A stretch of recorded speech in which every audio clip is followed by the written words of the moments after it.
Hello viewers, welcome to my channel. আজকের ভিডিওতে আমি যে সাবজেক্ট নিয়ে আলোচনা করব বা যে টপিক নিয়ে আলোচনা করব সেটা হচ্ছে আপনারা যখন ওবিসি কাস্ট সার্টিফিকেটের জন্য অ্যাপ্লাই করছেন তখন আপনাদের অনেক সময় এফিডেভিট দিতে বলা হয়। তো সেই এফিডেভিট কখন আপনারা দেবেন বা কেন আপনাদেরকে দিতে বলা হবে বা এফিডেভিটের প্রয়োজনীয়তা কি আছে সেই সম্বন্ধে এই ভিডিওতে আমি আলোচনা করব। আর তার সাথে এটাও বলবো যে এই এফিডেভিট করতে গেলে আপনার কি কি ডকুমেন্টসের প্রয়োজনীয়তা আপনার পড়বে। সো প্রথমে আমরা জেনে নেব যে এফিডেভিট আমাদের কখন দিতে হবে, বা যখন আমরা অ্যাপ্লাই করছি ওবিসি সার্টিফিকেটের জন্য কখন অথরিটি বা অফিসিয়ালসরা আমাদের কাছ থেকে এফিডেভিট চাবে, কি কারণে চাবে। প্রথম কারণ হচ্ছে যখন আপনার কোনো আপনি যে ওবিসির জন্য নিজেকে ক্লেম করছেন, দাবি করছেন, তার ফলে আপনার কোনো সার্টিফিকেট নেই বা কোনো ডকুমেন্ট নেই। অনেক সময় দেখা যায় যেহেতু বাবা মার ওবিসি সার্টিফিকেট নেই বা কোনো ব্লাড রিলেটিভের ওবিসি সার্টিফিকেট নেই, এর জন্য আপনাদের প্রবলেম হচ্ছে, আপনারা ওবিসি সার্টিফিকেট বানাতে পারছেন না। তো সেই ক্ষেত্রে যখন আপনার কোনো ডকুমেন্ট প্রুফ না থাকবে যে আপনি ওবিসি, তো সেক্ষেত্রে আপনাকে এফিডেভিট দিতে হতে পারে। দ্বিতীয়ত, যখন আপনি যে ডকুমেন্ট দিয়েছেন বা আপনার যে হিয়ারিং হয়েছে সেটা সবই ঠিক আছে, কিন্তু কোথাও একটু ইনকনক্লুসিভ থেকে গেল। আপনার যে অ্যাপ্লিকেশনটা তো অ্যাকসেপ্ট হবে, কিন্তু তার মধ্যেও কোথাও হয়তো একটু কিছু কমই আছে, যার জন্য আপনার অ্যাপ্লিকেশনটাকে অ্যাকসেপ্ট করতে পারছে না অথরিটি। তো সেক্ষেত্রে আপনার এফিডেভিট দিতে হতে পারে। বা আপনার কাস্ট নিয়ে কোনো অথরিটির কোনো সংশয় রয়েছে, ডাউট রয়েছে, তো সেক্ষেত্রে এফিডেভিট দিতে হতে পারে আপনাকে। এবার এক্ষেত্রে আরেকটা গুরুত্বপূর্ণ বিষয় বলে রাখি, সেটা হচ্ছে যখন আপনি আপনার কোনো ডকুমেন্টারি এভিডেন্স নেই, তো সেক্ষেত্রে এফিডেভিট তো আপনাকে দিতে হবে, তার সাথে কিন্তু একটা ফিল্ড এনকোয়ারিও হয়। সেই ফিল্ড এনকোয়ারির সাথে আপনাকে এফিডেভিট দিতে হবে। আর অনেক সময় আমরা শুনে থাকি যে ওবিসি কার্ড করতে গেলে 5-10টা লোকাল যে লোক আছে তাদের কাছ থেকে একটা সিগনেচার নিতে হবে বা একটা ডিক্লারেশন নিতে হবে, তাদের কাছ থেকে লিখিত নিতে হবে। এরকম কোনো প্রভিশন কিন্তু ওবিসির মধ্যে গভর্নমেন্টের গাইডলাইন্সে কিন্তু এরকম কোনো প্রভিশন নেই। অতএব আপনাদের যদি ডকুমেন্টারি প্রুফ না থাকে, তো সেক্ষেত্রে আপনাদেরকে এফিডেভিট দিতে হবে, সাথে আপনার ফিল্ড এনকোয়ারি হবে। অফিসিয়ালসরা আপনি যে তথ্য প্রমাণ দিচ্ছেন সেটাকে খতিয়ে দেখবে। এইবার আমরা এফিডেভিটটা দেখে নেব, এফিডেভিটের ফরম্যাটটা কেমন হবে। সো এটা হচ্ছে এফিডেভিটের ফরম্যাট। এইবার এই যে আপনি এই এফিডেভিটের ফরম্যাটটা দেখছেন, এই ফরম্যাটটা কিন্তু আপনাকে এটা একটা জেনারেল ফরম্যাট, এটা গভর্নমেন্টের ফরম্যাট। এটাকে আপনার জুডিশিয়াল ম্যাজিস্ট্রেট ফার্স্ট ক্লাসকে দিয়ে এই এফিডেভিটটা সিগনেচার করাতে হবে বা কোনো এক্সিকিউটিভ ম্যাজিস্ট্রেট দ্বারা সিগনেচার করাতে হবে। আর এই এফিডেভিটটা হবে 10 টাকা স্ট্যাম্প পেপারে। সো এই এফিডেভিটটা সবসময় 10 টাকা স্ট্যাম্প পেপারে আপনাকে করতে হবে। আপনার 10 টাকা স্ট্যাম্প পেপারে করানোর পর আপনাকে এটাকে এক্সিকিউটিভ ম্যাজিস্ট্রেট দ্বারা সাইন করাতে হবে বা জুডিশিয়াল ম্যাজিস্ট্রেট ফার্স্ট ক্লাসের দ্বারা এই এফিডেভিটটাকে সিগনেচার করাতে হবে। এবার আরেকটু ইনফরমেশন আমি দিয়ে রাখি, সেটা হচ্ছে এই যে এফিডেভিট আমি দেখাচ্ছি, এটা হচ্ছে যদি আপনি অ্যাপ্লিক্যান্ট নিজেই ডিক্লারেশন দিয়ে থাকে যে আপনি নিজের জন্য ওবিসি সার্টিফিকেট করছেন, আপনি অ্যাপ্লিক্যান্ট, আপনি ওবিসি সার্টিফিকেটের জন্য অ্যাপ্লাই করেছেন আর আপনি ডিক্লারেশন দিচ্ছেন, তো সেক্ষেত্রে এই এফিডেভিটটা আপনাকে এই ফরম্যাটে দিতে হবে। এটা সবসময় 10 টাকা স্ট্যাম্প পেপারে যাবে, মনে রাখতে হবে। আর জুডিশিয়াল ম্যাজিস্ট্রেট ফার্স্ট ক্লাস বা এক্সিকিউটিভ ম্যাজিস্ট্রেটকে দিয়ে এই এফিডেভিটটা সাইন করাতে হবে। আর আপনাদের কাছে আমি রিকোয়েস্ট করব যে আপনারা অ্যাডভোকেটের থ্রুতেই করবেন, তাতে আপনারা নির্ভুল হবেন, কোনো ভুল আপনাদের থাকবে না আর আপনাদের করতেও সুবিধা হবে। তো আমি ফরম্যাটটা এবার একটু দেখিয়ে দেবো। প্রথমে আপনাদের থাকবে আই, যদি ছেলে হন শ্রী, মেয়ে হলে শ্রীমতী, সন হলে সন, আপনার নাম এখানে, তারপর সন অর ডটার অফ শ্রী, আপনার বাবার নাম, প্রেজেন্টলি রিসাইডিং অ্যাট অ্যাড্রেস, আপনার এখানে অ্যাড্রেস দিতে হবে। Have applied for OBC certificate for myself, আপনি আপনার জন্য ওবিসি সার্টিফিকেটের জন্য অ্যাপ্লাই করছেন। And hereby declare that, আর আপনি ডিক্লেয়ার করছেন যে আপনি একজন ইন্ডিয়ার সিটিজেন।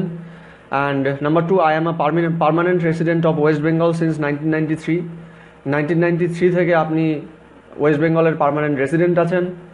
আর আপনার যে পার্মানেন্ট অ্যাড্রেস সেটা হচ্ছে তারপরে এখানে দিতে হবে।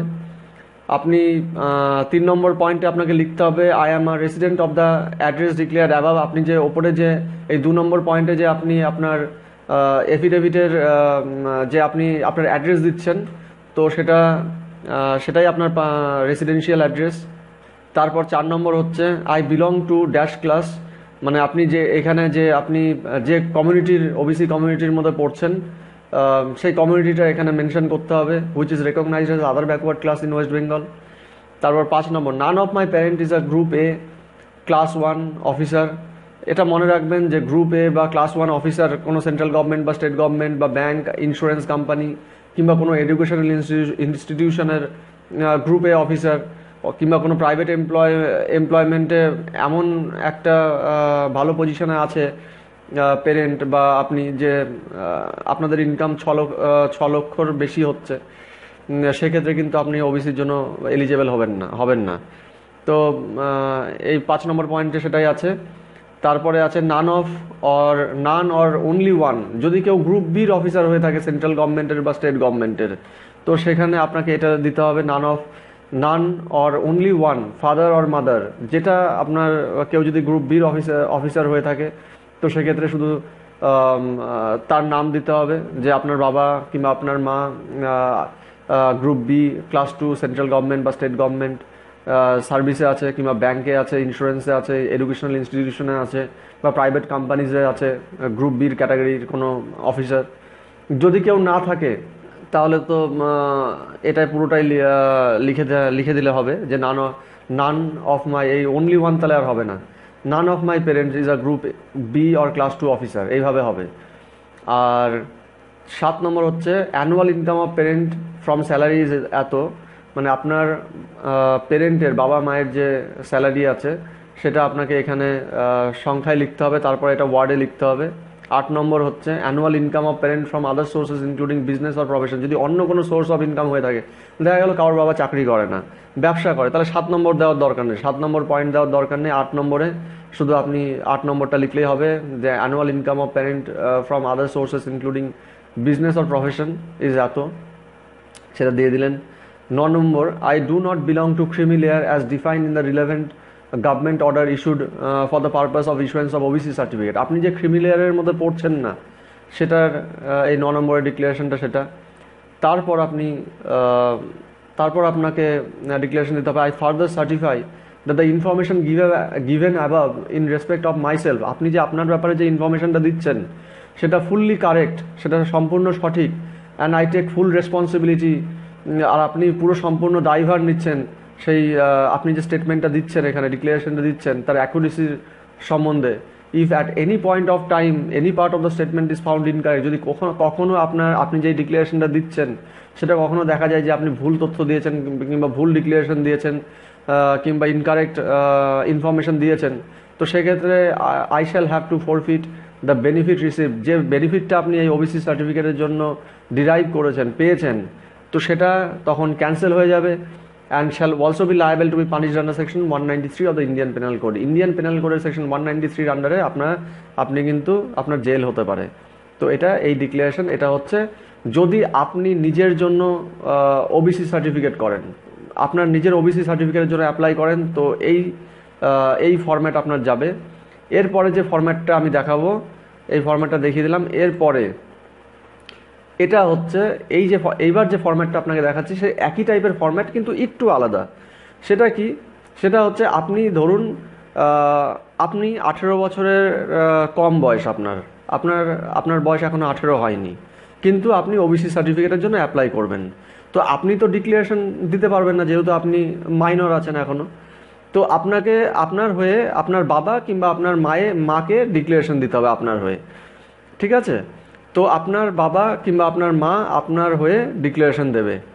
তো এই এফিডেভিটটাও আপনার 10 টাকা স্ট্যাম্প পেপারে করতে হবে। আর judicial magistrate of first class বা এক্সিকিউটিভ ম্যাজিস্ট্রেট দ্বারা এটাকে সই করাতে হবে, সিগনেচার করাতে হবে, অফিসের স্ট্যাম্প মারাতে হবে। আর তার সাথে আমি একটু আরেকটা আপনাদের কাছে রিকোয়েস্ট করে রাখবো, সেটা হচ্ছে আপনারা এই যে এফিডেভিট নিজে কখনো করতে যাবেন না, যেহেতু আপনারা লিগ্যাল কোনো নলেজ এ ব্যাপারে আপনাদের নেই। কোনো অ্যাডভোকেটকে দিয়েই, কোনো কম্পিটেন্ট অ্যাডভোকেটকে দিয়েই এফিডেভিটটা অবশ্যই করাবেন, তাতে আপনার এটা নির্ভুল হবে।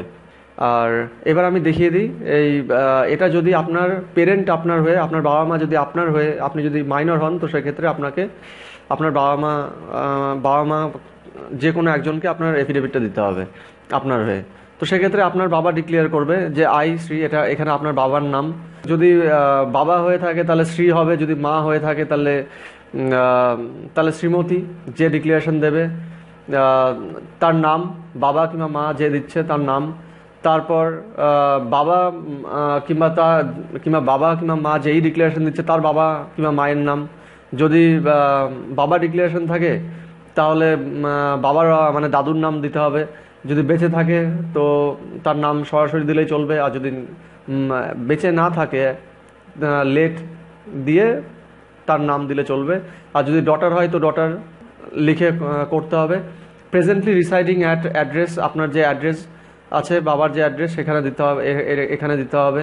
Have applied for OBC certificate for my son or daughter or ward and hereby declare that my son or daughter or ward is a citizen of India. I am a permanent resident of West Bengal since 1993. The permanent address being, তারপর আপনার permanent যে address আছে সেটা দিতে হবে। 3 নম্বর point হচ্ছে my son or daughter, যেটা হবে যদি সন হয় সন, ডটার হলে daughter, or ward is a resident of the address declared above, যে ওপরে যে আপনি অ্যাড্রেস মেনশন করেছেন সেই অ্যাড্রেসেই পার্মানেন্ট রেসিডেন্স। 4 নম্বর পয়েন্ট হচ্ছে my son or daughter or ward belongs to, যে ক্লাসে, যে ক্যাটাগরিতে, ওবিসির ক্যাটাগরিতে আপনি আসছেন, যে কাস্টের আন্ডারে আসছেন সেই কাস্টটা এখানে লিখতে হবে, which is recognised as an other backward class in West Bengal.